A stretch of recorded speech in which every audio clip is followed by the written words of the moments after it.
All right, so the categories of IPA have really caught on in the U.S. And the world as well in the last couple of years. Originally, they were they were made with a substantial amount of hops, which inhibit microbial growth. They came across from England when America was first founded. In barrels, the hops inhibited bacteria from souring the beer, which at the time was considered an off flavor. And that's pretty much how IPA India Pale Ale was born. Since then, it's evolved into many categories, which we'll get into on the next slide. So what about modern IPA? What about modern as a brewer? What, kind of talk a little bit about, like, when you're making IPA, what do you look for in a good IPA? What are you trying to make as an IPA style? Okay, just a standard IPA. Yeah, if you're making an IPA, you set out to make an IPA, whether it's a new one or reproduce one you have already. But what are you trying to kind of bring forward is your impression. Like a winemaker, if they're making a variation of Chardonnay, they're gonna put their imprint on it. How are you putting your imprint on your IPA? Okay, all right. So in our IPAs, one thing that we focus a lot on is balance of malt and hops. You don't want to overload on the malt because then you've drawn out the hops, but you also want to have typically a soft malt backbone that's just enough to balance the hops so you're not getting an overload. Another thing that is really big that's come up recently is water profile. So a lot of brewers will start with their base water, which depending on where you live is very different, and we'll add salts and minerals to it to adjust that water profile. In many different ways, you can add different salts to dry out a beer. You can add salts to add body to a beer. You can add salts to enhance bitterness, reduce bitterness. So the profile of the water is one thing that we've really started focusing on recently to differentiate our IPAs. Other than that, we use a lot of different hops in different combinations, single varieties, multiple varieties, different percentages of hops. Do you have any favorites? Favorites, Citra is obviously a really big one. We make a lot of beers that have Citra. It's one of the world's most popular hops. Other ones that we use less of, just because of their sporadic availability, is Galaxy, which we have our first Galaxy beer coming out in the next couple weeks. Nelson, which is from New Zealand, is also another great hop. From around the world, we get some hops from France, which we use in one of our beers that has a lot of strawberry flavors. And then Columbus is actually, in my opinion, a very underrated hop. A lot of people use it for bittering, but if you use it for aroma and flavor, it has really great, like, kind of dank, earthy, lemony characteristics. And how would all those hops, those are kind of like more modern or modernly or recently used kind of hops, in the modern era, how are they different from maybe like a classic British IPA hop that would be used? Yeah, so a lot of these varieties, especially in the U.S., have a much higher alpha acid content, which increases the bittering potential of the hops.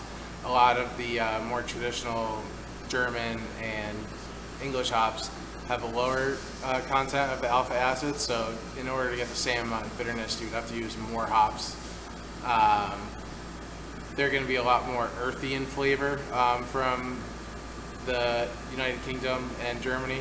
A little more spicy, a little more herbal, whereas the modern American hops are a lot more fruity. Like I said, they have higher alpha acid, they have higher oil content. The oil content is where you get all the different oils or different aromas and flavors that transform into your beer to taste the way it does.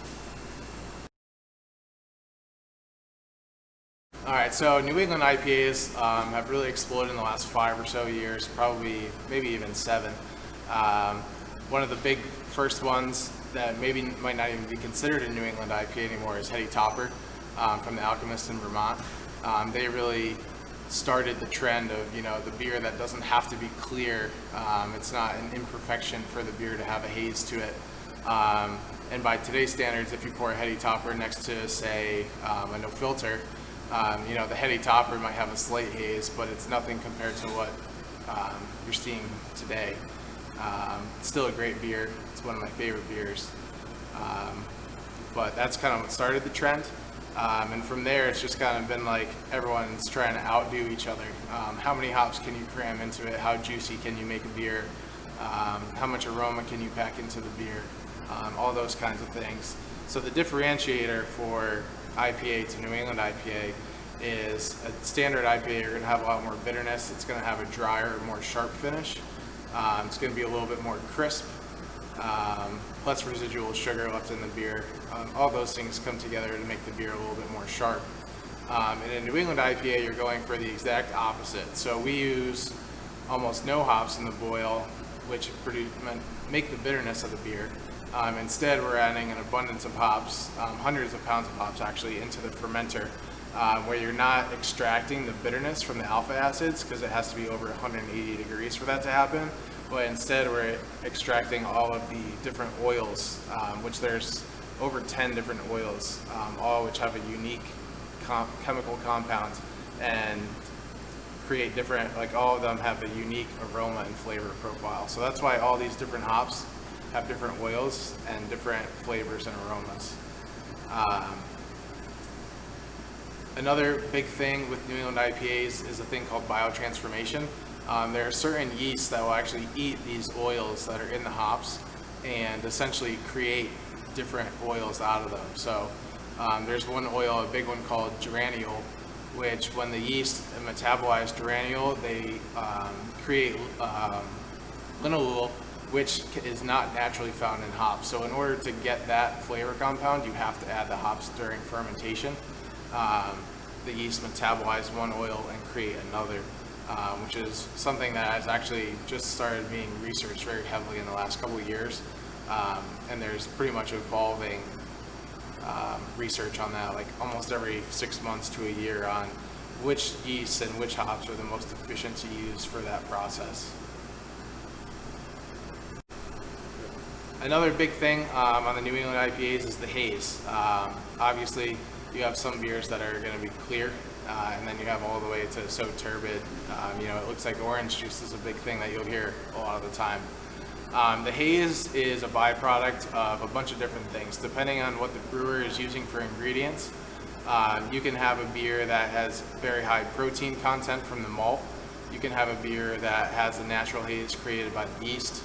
You can have a beer that has haze created just from the dry hopping, and the biotransformation, as I mentioned earlier, is also a big producer of haze. All these things can come together. You can have a beer that has a light haze, or you can have a beer that has a super deep haze. Kind of just depends on what you're going for with the beer. But a lot of the ingredients that make a New England IPA so soft are the byproduct of those ingredients. Like wheat is a very high protein content, which makes the beer hazy.